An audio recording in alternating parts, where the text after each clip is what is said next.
বাসর ঘরে যখন যায়, আল্লাহর বান্দা যুবক সালাম দিয়া মসজিদের থেকে বিদায় নিয়া ওই বাসর ঘরে ঢুকলো। ঢুকার পর একটা সালাম দিল। সালামের পরে মেয়েটা তাকায় দেখতেছে, আমার চেহারার দিকে তাকায় না। কেমন একজন খতিব আমি পাইলাম যে আমার কানের স্বর্ণের অলংকারের দিকে বারবার তাকায়, আমার গলার হার আর চেইনের দিকে তাকায়, আমার আঙ্গুলে স্বর্ণের আংটির দিকে তাকায়। আহারে, আমি এত ভালো মনে করছিলাম, সে তো মনে হয় লুভি লুভি। স্বর্ণের দিকে তাকায় কেন? স্বর্ণের দিকে কেন তাকায়? এত লুভি কেন?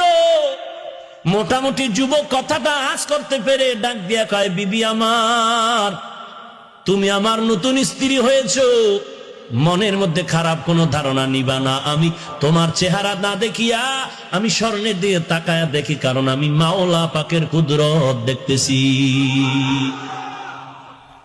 আল্লাহর বান্দি বলে, কিসের কুদরত তুমি দেখো? বলে, তোমার স্বর্ণের আংটি, স্বর্ণের কানের অলংকার আর গলার মধ্যে যা দেখতেছি, মনে হয় জানো মক্কার জমিনে আমি একদিন স্বর্ণের হার পেয়েছিলাম রেশমি কাপড়ে পেঁচানো, ওই হারটা তোমার গলার মধ্যে যেন দেখা যায়। এবার মেয়েটা ডাক দিয়ে কয়, ধন্যবাদ হে স্বামী আমার, ঠিকই স্বর্ণ গলার হার। আমার আব্বাজান হজে গিয়েছিলেন আমাকে নিয়ে, ওখানে গিয়ে আমার এই হার হারিয়ে গেল। রেশমি